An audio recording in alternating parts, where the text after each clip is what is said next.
Hello friends, आप सभी का एक बार फिर से स्वागत है हमारे इस चैनल में। उम्मीद करता हूं कि आप सभी बहुत अच्छे होंगे। लास्ट क्लास में हमने बात की थी क्लासिफिकेशन ऑफ कंपनीज की।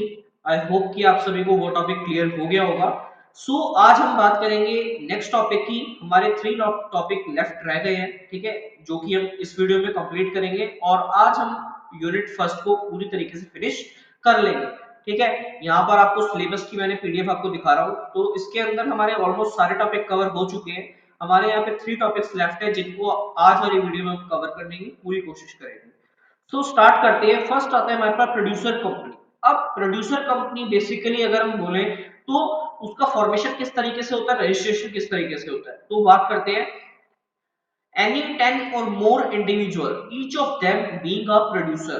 अब जो मेंबर्स होते हैं वो कैसे होंगे, प्रोड्यूसर कंपनी, आपको नाम से समझ आ रहा होगा। प्रोड्यूसर मतलब जितने भी हमारे फार्मर्स होते हैं, ठीक है, जिनका एग्रीकल्चर से रिलेटेड काम होता है, ये सारे मेंबर्स इन्हीं को बोलते हैं। इन्हीं की जब कंपनी फॉर्म हो जाती है तो इन्हीं को बोलते हैं प्रोड्यूसर कंपनीज। इसके अंदर नंबर ऑफ मेंबर्स की बात करते हैं तो कोई भी 10 या फिर मोर इंडिविजुअल, यहाँ पे किसकी बात हो रही है, इंडिविजुअल्स की, ठीक है। यहाँ पे दो मेन वर्ड आते हैं, एक आता है इंडिविजुअल्स और एक आता है इंस्टीट्यूशंस। तो इंडिविजुअल्स की रिक्वायरमेंट कितनी होती है, कोई भी 10 हो सकते हैं या फिर उससे ज्यादा हो सकते हैं। अगर हम बात करें प्रोड्यूसर इंस्टीट्यूशंस की, ठीक है, जैसे कोई डेयरी प्रोडक्ट है इंस्टीट्यूशन, अब वो अपनी कंपनी स्टार्ट करने जा रहा है, जैसे डेयरी प्रोडक्ट हो गया, ठीक है। इसी तरीके से अगर कोई उसका मिल्क प्रोडक्ट है तो उस तरीके से हो गया। तो उसके अंदर उस केस में क्या रहता है, एनी टू और मोर प्रोड्यूसर इंस्टीट्यूशंस, ठीक है, उसके अंदर क्या रहता है, दो या फिर दो से ज्यादा प्रोड्यूसर इंस्टीट्यूशंस इसके अंदर एंटर कर सकती है, या फिर दोनों का कॉम्बिनेशन भी हो सकता है। कुछ इंडिविजुअल्स हो गए और कुछ प्रोड्यूसर इंस्टीट्यूशंस हो गए। ये हो गए हमारी नंबर ऑफ मेंबर्स की बात। ये क्या कर सकते हैं, प्रोड्यूसर कंपनी को फॉर्म कर सकते हैं। सिंपली इनको क्या करना पड़ेगा, एक एप्लीकेशन देनी पड़ेगी, किसको, हमारे रजिस्ट्रार ऑफ कंपनीज को, ठीक है। रजिस्ट्री हमारी क्या होती है, हमारा मंदिर होता है, ठीक है, इसी के अंदर हमारे को सबसे पहले एंटर करना पड़ता है, इसी के थ्रू हम अपना सारा काम करते हैं। तो बेसिकली क्या करना पड़ेगा, इनको अपनी एप्लीकेशंस को सबमिट करना पड़ेगा रजिस्टर ऑफ कंपनीज के पास, वो इसको एक्सेप्ट करेगी और नेक्स्ट आगे प्रोसेस करेगी। नेक्स्ट बात करते हैं, the ROC on being satisfied of the compliance of requirements of act, ठीक है। ये क्या करेगी, कंपनी को रजिस्टर कर देगी और एक सर्टिफिकेट ऑफ इनकॉर्पोरेशन इशू कर देगी। इसके अकॉर्डिंग अगर वो सारी कंडीशंस हमारे कंपनीज एक्ट 13 के अकॉर्डिंग अगर फॉलो हो रही है तो ये सर्टिफिकेट ऑफ इनकॉर्पोरेशन इशू कर देगी हमारी प्रोड्यूसर कंपनी को और फिर प्रोड्यूसर कंपनी स्टार्ट हो जाएगी। इसके अंदर इतना ही याद रखने वाला काम था, कोई भी 10 या फिर उससे ज्यादा इंडिविजुअल्स कंपनी में आ सकते हैं, ठीक है। कोई भी प्रोड्यूसर इंस्टीट्यूशन इसके अंदर आ सकती है, वो प्रोड्यूसर कंपनी को फॉर्म कर सकते हैं, सिंपली एक एप्लीकेशन सबमिट करके रजिस्टर ऑफ कंपनीज के पास। रजिस्टर ऑफ कंपनीज क्या करेगी, एक सर्टिफिकेट ऑफ इनकॉर्पोरेट इशू करेगी, उसके बाद कंपनी सेटअप होगी। उम्मीद करता हूं समझ आ गया होगा।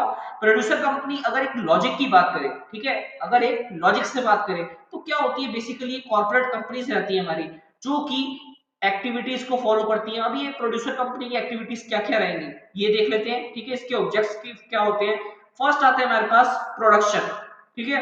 क्या आता है हमारे पास, प्रोडक्शन। प्रोडक्शन से रिलेटेड जितनी एक्टिविटीज रहेंगी वो इसके अंदर आ जाती है। हार्वेस्टिंग से रिलेटेड, प्रोक्यूरमेंट, ठीक है, जितनी भी मार्केटिंग एक्टिविटीज आ जाती है, जितनी भी सेलिंग एक्टिविटीज आ जाती है, वो सारी इसके अंदर रहती है, ठीक है। मतलब इसका जो बेसिक पर्पस क्या रहता है, वो अपना डेवलपमेंट करना, ठीक है। वो अपने बेनिफिट के लिए जितने भी गुड्स और सर्विसेज को इंपोर्ट करती है, ये सारी एक्टिविटीज किसके अंदर आ जाती है, हमारी प्रोड्यूसर कंपनीज के अंदर। नेक्स्ट बात करते हैं, प्रोसेसिंग आ जाती है, ठीक है। ड्राई करना, ब्रू करना, कैनिंग करना, पैकेजिंग करना, जितना भी प्राइमरी लेवल पर काम होता है वो सारा किसके अंदर आता है, हमारे प्रोड्यूसर कंपनी के अंदर। मैन्युफैक्चर हो गया, सेल हो गई, सप्लाई हो गई, या फिर कोई एजुकेशन को प्रोवाइड करना, ठीक है, अपने मेंबर्स के साथ। और इसकी पॉलिसी होती है म्यूचुअल असिस्टेंस, ठीक है। ये कौन सी पॉलिसी पे काम करती है, म्यूचुअल असिस्टेंस। अब ये म्यूचुअल असिस्टेंस क्या होता है, ये एक ऐसी चीज होती है कि इसके अंदर मेंबर्स को फोर्स नहीं किया जाता है, वो अपनी इच्छा के साथ आते हैं और इस कंपनी को फॉर्म करते हैं और आपस में उनका क्या होता है, म्यूचुअल रिलेशनशिप, ठीक है, आपस में सारे मिलके रहते हैं और काम करते हैं। नेक्स्ट आता है जितनी भी टेक्निकल सर्विसेज होती है, कंसल्टेंसी सर्विसेज होती है, ट्रेनिंग होती है, ये सारी एक्टिविटीज भी किसके अंदर आती है, हमारी प्रोड्यूसर कंपनीज के अंदर। नेक्स्ट बात करते हैं insurance of producers for their primary produce. जितने भी इंश्योरेंस एक्टिविटीज होती है वो भी इसके अंदर आ जाती है। अगर कोई टेक्निक को प्रमोट करना है जैसे म्यूचुअलिटी एंड म्यूचुअल असिस्टेंस, तो वो भी हमारी प्रोड्यूसर कंपनी के अंदर आ जाती है। उम्मीद करता हूँ बहुत सारे पॉइंट्स हो गए, ठीक है। ये सारे प्रोड्यूसर कंपनी के अंदर इंक्लूड किए जाते हैं, इसी को बोलते हैं producer company. Next topic continue करते हैं, इलीगल एसोसिएशन। अब नाम से आप सबको समझ आ रहा होगा इलीगल, ठीक है। जितनी भी हमारी कंपनी से एक्ट होती है उसके अकॉर्डिंग अगर काम कोई कंपनी नहीं कर रही तो वो किसके अंदर आ जाती है, हमारी इलीगल एसोसिएशन। ऐसी एसोसिएशन जो हमारे लॉज को फॉलो नहीं कर रही है। इसके अंदर हमारा सेक्शन आता है 464 ऑफ कंपनीज एक्ट 2013। इसके अंदर क्या होता है कि 50 से ज्यादा पीपल इसके अंदर अगर काम कर रहे हैं और उन्होंने अपनी कंपनी को फॉर्म नहीं किया है तो वो किसके अंदर आ जाता है, हमारा इलीगल एसोसिएशन। ऐसी कंपनी जिसके अंदर 50 से ज्यादा मेंबर काम कर रहे हैं, प्रॉफिट भी अर्न कर रहे हैं, लेकिन उन्होंने कंपनी को फॉर्म नहीं किया है, ठीक है। ये आती है हमारी इलीगल एसोसिएशन।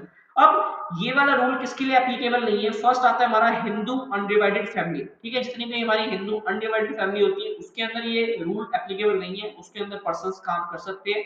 सेकंड आता है द पार्टनरशिप। अब जो पर्सन अपनी म्यूचुअल अंडरस्टैंडिंग के साथ पार्टनरशिप में अगर काम कर रहे हैं, जैसे कोई एक स्पेशल पर्सन है, जैसे हो गया सीएस, ठीक है, जैसे हो गया सीएस एएस, तो ये सारी क्या है एसोसिएशन, ये रजिस्टर्ड है, ठीक है। ये प्रोफेशनल्स हैं जो कि गवर्न किए जाते हैं किसी स्पेशल लॉ के अंदर, तो इनके अंदर क्या है, इनके ऊपर रूल ये फॉलो नहीं होता, ये काम कर सकते हैं क्योंकि ये किससे अथॉराइज है, ये हमारी गवर्नमेंट से अथॉराइज है, ठीक है। सो नेक्स्ट आता है हमारे पास, it can not sue any member any outsider even it is subsequently registered.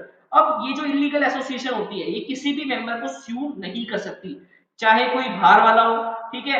अगर कोई केस, अगर कोई दिक्कत आ गई, ठीक है, तो कंपनी ने क्या सोचा, अरे यार अभी तो कुछ करा नहीं था इन्होंने, कंपनी फॉर्म करी नहीं, तो अब क्या करते हैं, कोई जैसे कोई केस वगैरह हो गया, कोई लड़ाई हो गई, तो उस केस में स्यू तो कर नहीं सकते, तो ये क्या सोचते हैं कि अब हम चलो कंपनी को अपनी रजिस्टर करवा लेते हैं। तो उस केस में क्या होता है, ये रूल एप्लीकेबल नहीं होगा, ठीक है। इसके अंदर कोई भी कंपनी का मेंबर इसको स्यू नहीं कर सकता। नेक्स्ट आता है an illegal association can also not be sued bye its member. अगर उसके मेंबर्स हैं उसके साथ कोई अगर लड़ाई झगड़ा हो जाता है तो उसके मेंबर भी उस एसोसिएशन को स्यू नहीं कर सकते। नेक्स्ट आता है it can not be bound up by the courts. आप सभी ने देखा होगा कि कंपनीज एक्ट 2013 के अकॉर्डिंग हमारी कंपनी फॉर्म की जाती है और साथ ही साथ बाउंड अप भी की जाती है, लेकिन जब ये इलीगल एसोसिएशन होगी, ये रजिस्टर्ड नहीं होगी, तो इसको कोर्ट हमारा बाउंड अप भी नहीं कर सकता। नेक्स्ट आता है however illegal association is subject to tax. अब जो इलीगल एसोसिएशन होती है उन पर टैक्स लगाया जाता है। नेक्स्ट आता है इलीगल एसोसिएशन का हर एक पर्सन पर्सनली लायबल होता है, ठीक है। जो भी ये काम कर रहे हैं गलत, ठीक है, इलीगल काम कर रहे हैं, तो उनके अंदर ये पर्सनली लायबल होता है हर एक पर्सन। नेक्स्ट आता है every member of illegal association subject to fine which may be exceed two ₹1 lakh. अब हर एक पर्सन के ऊपर क्या हो सकता है, फाइन लग सकता है, ठीक है, जो कि किससे ज्यादा हो सकता है, ₹1 लाख से। आप समझ रहे हैं कि इतना फाइन एक पर्सन पे लग सकता है अगर वो क्या बनाता है, इलीगल एसोसिएशन। नेक्स्ट आता है हमारे पास एसोसिएशन नॉट फॉर प्रॉफिट। आपको नाम से ही समझ आ रहा होगा, ऐसी एसोसिएशन जिसका मोटिव प्रॉफिट कमाना नहीं है उसी को बोलते हैं एसोसिएशन नॉट फॉर प्रॉफिट। अब इसको एक नाम से और बोल सकते हैं, नॉन बिजनेस एंटिटी। ऐसा क्यों कह सकते हैं, क्योंकि नॉन बिजनेस एंटिटी मतलब इसका मोटिव प्रॉफिट कमाना नहीं है, ये लोगों के लिए वेलफेयर के लिए काम करती है, लोगों के सोशल वेलफेयर के लिए काम करती है, डेवलपमेंट के लिए काम करती है, इसीलिए इसको क्या बोला जाता है, एसोसिएशन नॉट फॉर प्रॉफिट। अब आपने एसोसिएशन नॉट फॉर प्रॉफिट बना तो ली, लेकिन इसके अंदर कुछ टर्म्स एंड कंडीशंस होती है जिसके थ्रू आपको लाइसेंस दिया जाता है, ठीक है। फर्स्ट आता है हमारे पास for promoting commerce, arts, science, religion, health. आपकी जितनी भी एसोसिएशन है वो किसको प्रमोट करनी चाहिए, एजुकेशन को, हेल्थ को, रिसर्च को, स्पोर्ट्स को, ठीक है। कोई भी जैसे आपने कैटेगरी चुन ली, जैसे स्पोर्ट्स चुन ली, तो उस चीज को प्रोटेक्ट करना चाहिए, उस चीज को प्रमोट करना चाहिए, ठीक है। सोशल वेलफेयर के लिए होना चाहिए, और चैरिटी जो भी एक यूजफुल ऑब्जेक्ट होता है उसके बेसिस पर काम करना चाहिए। नेक्स्ट पॉइंट की बात करते हैं, अगर आप क्या करोगे, अपने जो कंपनी के मेंबर्स हैं उनको डिविडेंड नहीं दोगे, आप उनको क्या दोगे, खाली सैलरी दोगे, इसी को बोलते हैं एसोसिएशन नॉट फॉर प्रॉफिट, ठीक है, नेक्स्ट बात करते हैं intents to apply the companies profit and other income in promoting its object. जितना भी कंपनी का अंदर प्रॉफिट आएगा उसको आप अपनी पॉकेट में नहीं डालोगे, उसको जो ऑब्जेक्टिव्स है उनको प्रमोट करने में, अपनी मार्केटिंग करने में लगाएंगे। ठीक है, नेक्स्ट आता है such company object and activities are not and shall not at time be against the loss. अब इसके अंदर क्या बोला गया है, इसके अंदर ये बोला गया है आपका कोई भी कंपनीज एक्ट का लॉ है उसके अकॉर्डिंग आप क्या है किसी भी कंपनीज के लॉ के अकॉर्डिंग काम करेंगे। ठीक है, उसके खिलाफ नहीं जाएंगे, जैसे सोवर्जिनिटी होगी, नेशनल इंटरेस्ट हो गया हमारी इंडिया का, तो ये सारी चीजें। नेक्स्ट बात करते हैं प्रिविलेजेस। अब एसोसिएशन नॉट फॉर कंपनी के लिए कुछ प्रिविलेजेस होते हैं। फर्स्ट आता है, ये क्या है, एक लिमिटेड लायबिलिटी के साथ रजिस्टर्ड की जाती है। ठीक है, इसकी क्या होती है, लिमिटेड लायबिलिटी, मतलब सारे मेंबर्स की लिमिटेड लायबिलिटी रहती है। Next, not add words limited और guarantee limited with this name. अब आप सभी ने देखा होगा कि जितनी प्राइवेट कंपनी होती है उन सभी के आगे प्राइवेट लिमिटेड लिखा रहता है। ठीक है, तो ये जो एसोसिएशन है ये अपने आगे प्राइवेट लिमिटेड नहीं लिख सकती है। ठीक है, ऐसा क्यों, क्योंकि प्राइवेट लिमिटेड जहां पर लिखा होता है आप सभी को पता है कि वो कैसी होती है, प्रॉफिट अर्निंग ऑर्गेनाइजेशन। ठीक है, वहां पर प्रॉफिट आ रहा होता है, तो यहाँ पर प्रॉफिट नहीं होता, ये लोगों के सोशल वेलफेयर के लिए होती है, तो इसलिए यहाँ पर लिमिटेड नहीं लिखा जाता। और जितनी भी डोनेशंस वगैरह इन एसोसिएशंस को दी जाती है वो इनके नाम पर ही लिख के दी जाती है। ठीक है, अगर इनके नाम के पीछे प्राइवेट लिमिटेड लिखा होगा तो मतलब ये क्या है, अच्छा खासा प्रॉफिट अर्न कर रही है, तो ये एसोसिएशन नॉट फॉर प्रॉफिट नहीं रहेगी।